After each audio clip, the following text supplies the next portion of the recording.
Google is used by billions of people every day, and it's designed to show you the most relevant results as quickly as possible. For example, if I search for something like open webcams, Google will mostly show me articles, videos, maybe some general information, but that doesn't mean those are the only results available. It just means that's what Google is choosing to show you. There's actually a way to search on Google where you can uncover unintentionally exposed information. This is what's called Google dorking.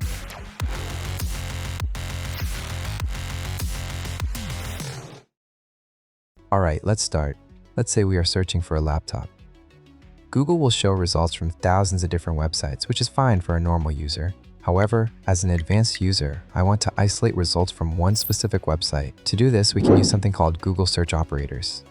These are special characters and commands provided by Google to help users filter and optimize their search results. The most common one is the site operator. For example, we can use operator like site:target site name by using this. I am telling Google to ignore every other domain on the internet and only show me index pages from Dell. This effectively removes away the noise of third-party blogs, ads, and competitors, leaving me with data only from my specific target. Now, searching for a laptop is just basic filtering. It isn't hacking. But for a security researcher, this is where information gathering starts. A classic starting point is the robots.txt. Normally, you'd find this by manually adding /robots.txt to the end of a URL. But why do it manually when we can see what Google has already indexed? By combining the site operator with the inral command, we can target specific data across the entire domain. By using this, I'm telling Google to ignore everything else and show me only the text files on the site. But why do we care about a simple text file? Because in OSINT, this is your roadmap. The robots.txt file literally lists the directories the owner doesn't want you to find.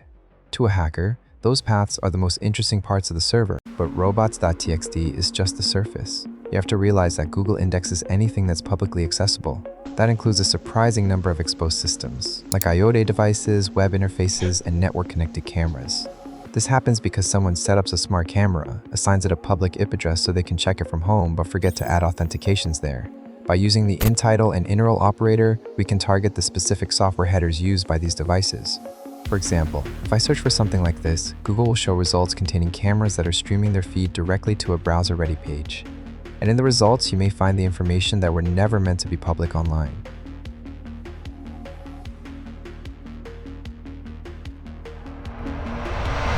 Now, let's move to a little step deeper.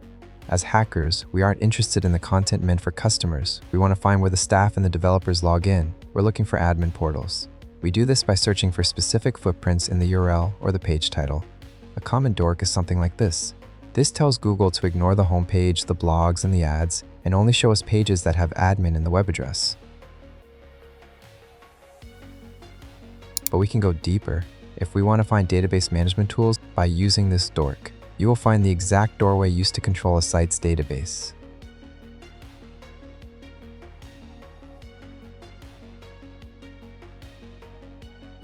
If an administrator left this interface public and hasn't changed the default credentials, you've just found a way to bypass the entire website's security. Now, let's talk about high-value targets. Government and corporate sites often accidentally leak internal use-only documents. By targeting specific domains like .gov or .edu, we can hunt for sensitive data. If I search for confidential data with file type operator, Google will show me the results of government-hosted PDFs that contain the words used in the Google dork.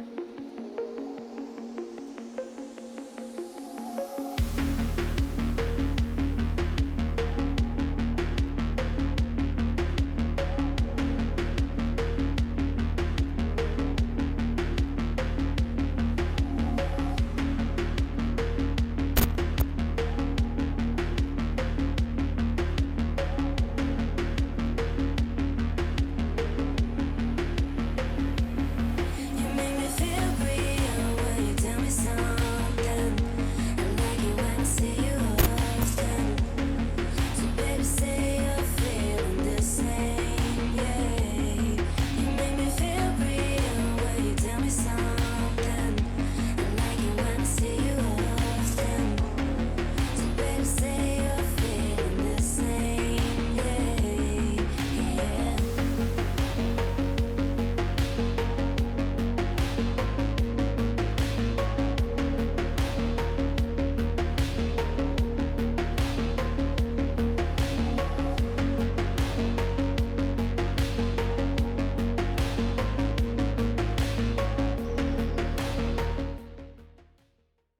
Google Dorking isn't just for infrastructure, it's one of the most powerful tools for awesome open source intelligence on individuals. Let's say we want to find information on a public figure or a specific target by putting their name in exact quotes, like this, and adding the file type operator. Using this, we can find every indexed document where that name appears. This could uncover anything from old university papers to leaked internal memos, or even legal filings that aren't visible on their official social media profiles.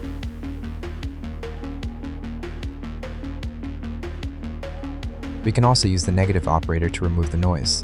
By adding a minus sign before a keyword, I am telling Google to show me everywhere that person appears except for their main social media profiles. This helps us find their information without noise.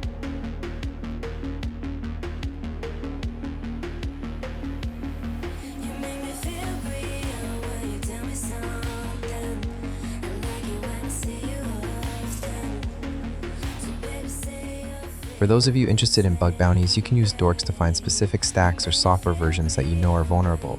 For example, if a specific WordPress plugin has a known security flaw, you can search for it by typing // and the plugin path.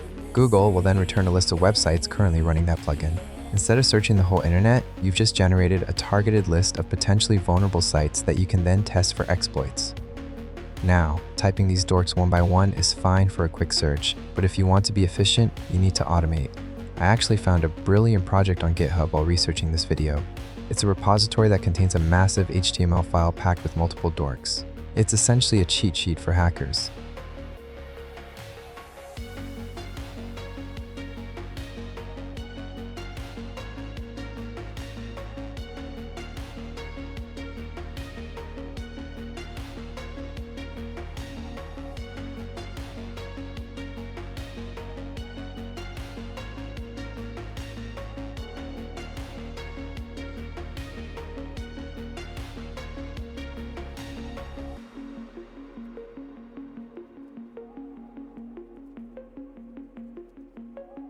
If you want to take this further, you don't have to come up with these strings yourself. There is a community-driven resource called the Google Hacking Database. It's basically a massive library hosted by ExploitDB where researchers from all over the world submit new dorks as they find them. It's updated constantly with the latest ways to find exposed data.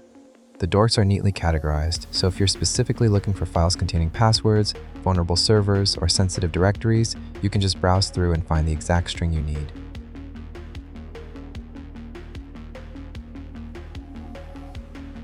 Anyway, that's the basics of Google Dorking. It's a simple but incredibly effective skill for any security researcher or OSINT analyst. Thanks for watching, and I'll see you in the next one.